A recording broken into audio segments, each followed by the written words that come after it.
세상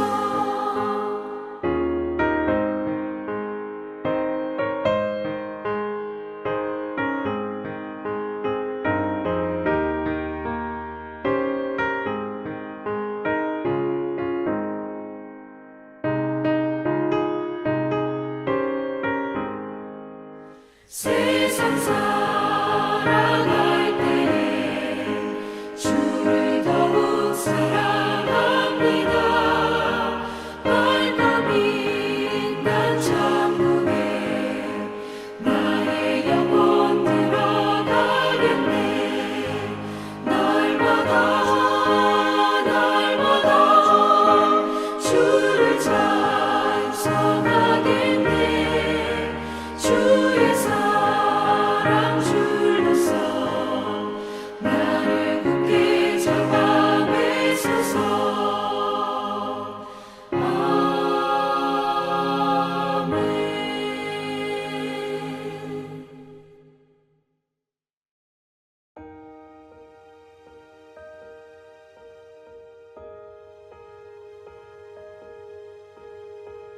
또 여호와의 말씀이 내게 임하여 이르시되 인자야 예루살렘으로 그 가증한 일을 알게 하여 이르기를 주 여호와께서 예루살렘에 관하여 이같이 말씀하시되 내 근본과 난 땅은 가나안이요 내 아버지는 아모리 사람이요 내 어머니는 헷 사람이라.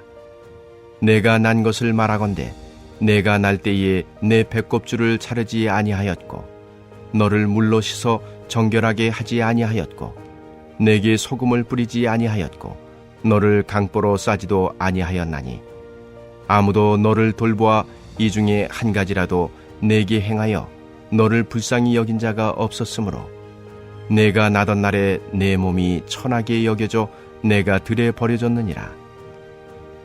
내가 내 곁으로 지나갈 때에 내가 피투성이가 되어 발짓하는 것을 보고 내게 이르기를 너는 피투성이라도 살아있으라. 다시 이르기를 너는 피투성이라도 살아있으라 하고 내가 너를 들의 풀같이 많게 하였더니 내가 크게 자라고 심히 아름다우며 유방이 뚜렷하고 내 머리털이 자랐으나 내가 여전히 벌거벗은 알몸이더라. 내가 내 곁으로 지나며 보니 내 때가 사랑을 할 만한 때라. 내 옷으로 너를 덮어 벌거벗은 것을 가리고 내게 맹세하고 언약하여 너를 내게 속하게 하였느니라. 나 주 여호와의 말이니라.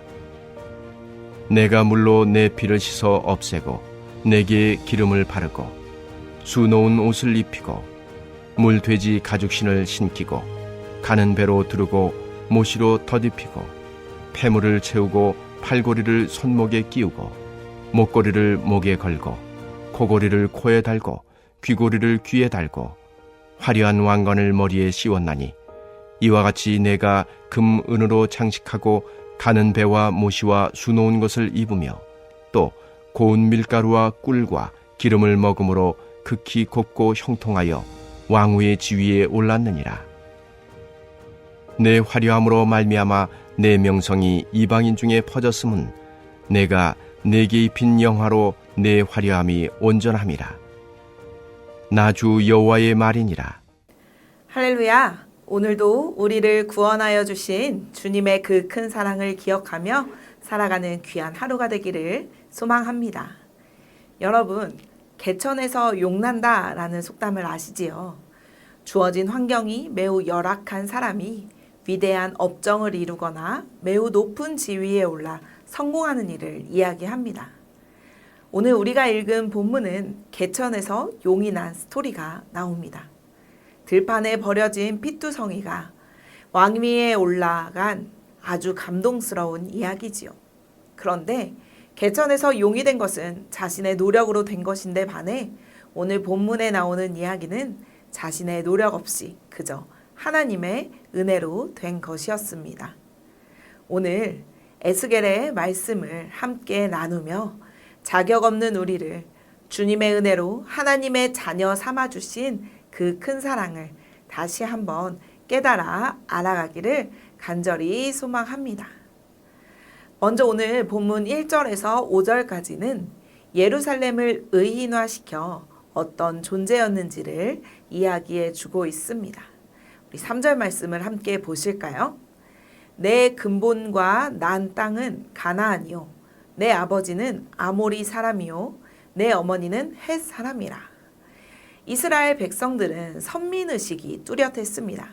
하나님께서 자신들을 선택해 주셨고 우리만 하나님의 백성이라는 자부심이 대단했지요. 그러니 아마도 나는 뼛속부터 이스라엘 사람, 이스라엘 땅에서 태어나고 자라고 조상 대대로 이스라엘 자손이었을 거야 라고 착각을 하고 살았던 사람들이 있었을 것입니다.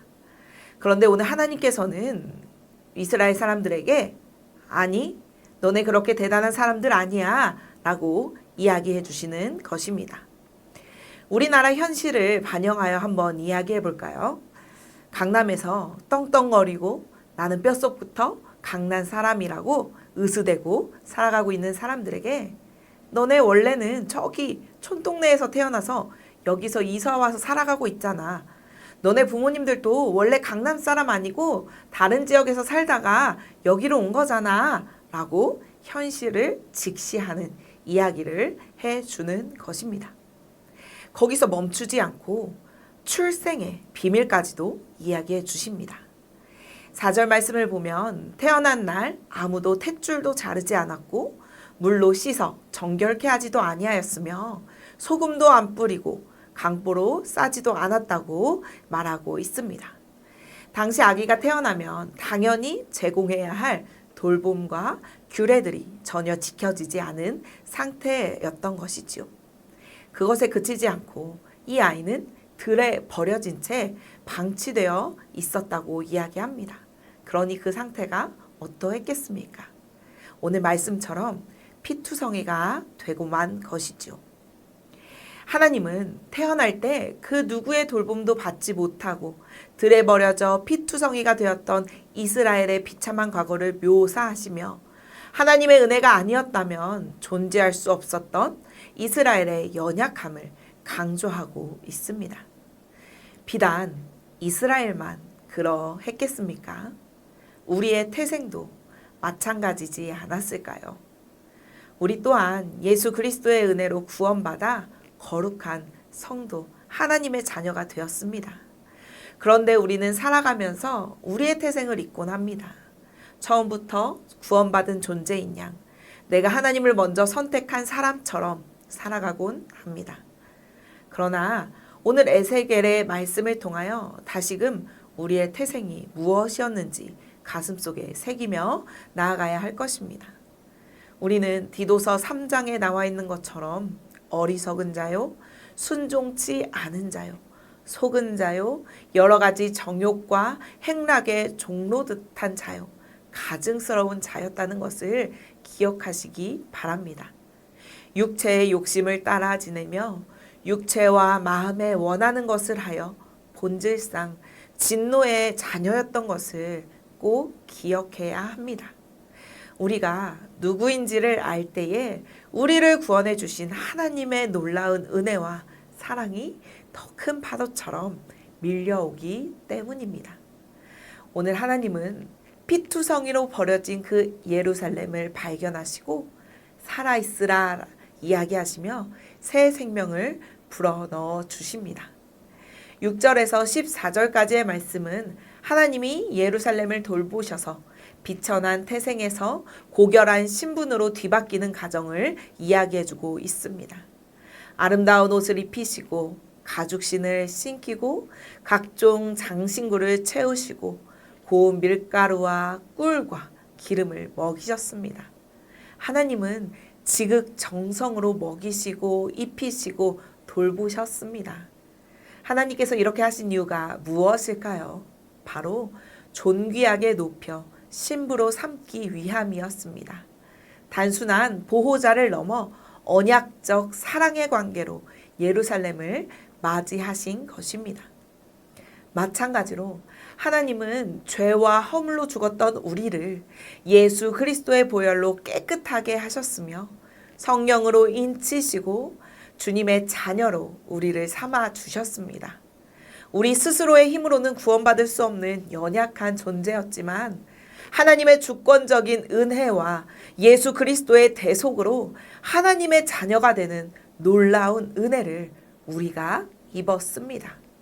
그런데 우리는 이 은혜를 잊고 살아갈 때가 너무나도 많이 있습니다. 하나님의 자녀로서 세상 가운데 빛을 발하며 살아가야 함에도 불구하고 여전히 세상 사람들과 별반 다를 바 없이 아무런 영향력을 발휘하지 못하고 세상 사람들의 기준에 맞춰 그렇게 살아갈 때가 많이 있습니다. 사랑하는 성도 여러분, 우리는 피투성이로 버려진 존재였음을 기억하시기 바랍니다. 그러나 하나님이 우리를 먼저 찾아오셔서 사랑과 긍휼로 씻기시고 입히시고 왕후의 자리까지 높여주셨습니다.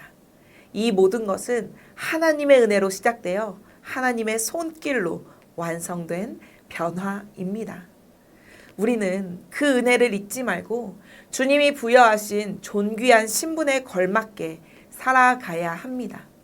내 태생대로 살아가는 것이 아닌 주님께서 새롭게 변화시켜 주신 모습대로 살아가며 주님께 영광 돌리며 살아가는 우리 모두가 되기를 주님의 이름으로 간절히 축원합니다. 이 시간 함께 기도하겠습니다. 피투성이로 버려진 나를 주님께서 찾아와 주시고 살려주신 그 은혜를 기억하며 이제는 주님의 자녀답게 세상 가운데 주님의 영광을 위해 살아가게 해달라고 이 시간 함께 기도하겠습니다. 계속해서 진행되어지는 여름 사역을 위해서 또 함께 기도하겠습니다. 해외 선교, 의료 선교, 청년부, 베데스다 수련회가 오직 하나님의 은혜 가운데 잘 진행되게 하시며 모든 여름 사역을 통해 주님 한 분만 영광 받으시도록 이 시간 마음을 모아 함께 기도하겠습니다.